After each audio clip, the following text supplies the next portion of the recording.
maior parte das pessoas vivem em cidades grandes. E diferentemente dos nossos avós que viviam em campos, em lavouras e contavam e sabiam um monte de coisa sobre as plantas, hoje a gente mal sabe um pouquinho sobre as plantas que estão presentes no nosso dia a dia. Quem dirá, então, das plantas da Antártica? Dessas ainda sabemos muito, muito, muito pouco, e muito menos ainda da importância que elas têm para o nosso dia a dia e para a nossa vida. Ao pensarmos na Antártica, é comum imaginarmos uma vastidão de gelo que cobre todo o horizonte. Mas, de fato, o que talvez poucas pessoas saibam é que a Antártica já teve, sim, uma exuberante vegetação. Há cerca de 40 ou 50 milhões de anos atrás, ambos os polos norte e sul eram cobertos por vegetação. Pesquisas e coletas recentes nos mostram que a Antártica já foi ocupada por árvores e que o remanescente de toda essa vegetação ainda existe de forma semelhante em lugares como a Nova Zelândia, Austrália, Nova Caledônia, o sul da África e até mesmo aqui, na América do Sul. Mas, no momento, a flora da Antártica é composta principalmente por 3 grupos importantes de organismos: os líquens, as briófitas e as angiospermas. E algumas delas possivelmente podem desafiar o que você entende por planta. Ainda que a gente acredite que as plantas sejam basicamente árvores de grande porte ou plantas como essa daqui, de folhas relativamente grandes, na verdade, boa parte de toda a vegetação terrestre é coberta por pequenas formas de vida. Os líquens são uma figura importante encontrada no cenário antártico. Essas estruturas, que com certeza você já viu por aí em algum tronco de árvore, são associações de ajuda mútua ou simbiose entre alguns tipos de algas verdes com fungos, e por eles serem tão sensíveis às mudanças que ocorrem no meio ambiente, são importantes indicadores de qualidade ambiental. Outras 2 figuras importantes são as briófitas e as angiospermas. Na Antártica em especial, o que você mais vai encontrar são as briófitas. Estes organismos são plantas, mas não têm flores, não possuem raízes, nem sementes ou sequer folhas verdadeiras. Elas ocupam e dependem de lugares bastante úmidos e de preferência sombreados para sobreviverem.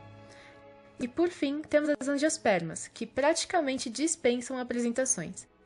E essas sim são difíceis de serem encontradas na Antártica.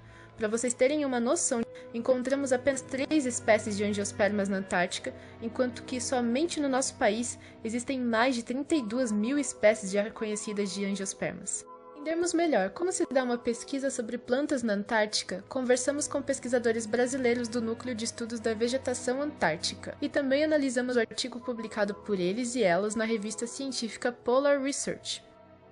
Esse artigo teve como objetivo principal acompanhar a evolução de comunidades destes seres vivos ao longo do tempo. Quando olhamos o resultado de uma pesquisa científica em uma revista ou na televisão, raramente consideramos os aspectos envolvidos para que ela pudesse ser realizada. Como não é um lugar muito acessível, antes de mais nada, nossos pesquisadores tiveram que se planejar levantando todos os equipamentos que seriam necessários durante a pesquisa. Todo esse levantamento levou pelo menos 1 ano. Estudos precisam de dinheiro para que possam ser realizados.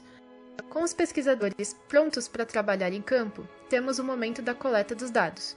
E como todo ser vivo precisa de água em estado líquido para sobreviver, os pesquisadores então saem juntos à procura de uma área descoberta de gelo e que tenha diversidade em sua cobertura vegetal. Mais do que olhos treinados, é preciso ter cuidado onde se pisa. Ao encontrarmos a área ideal, é preciso traçar um trajeto por entre essa verdadeira floresta em miniatura sem pisar muito sobre ela. Uma vez que os pesquisadores e pesquisadoras tenham definido a área de estudo e o trajeto para a coleta, eles lançam um quadrado de 25 por 25 centímetros aleatoriamente sobre o terreno a ser mapeado. Passam um dia inteiro agachados observando, anotando e mapeando todas as formas de vegetação e simbiontes que encontravam dentro desse espaço delimitado pelo quadrado. Imagine que esse procedimento foi feito mais de 200 vezes ao longo de 40 dias.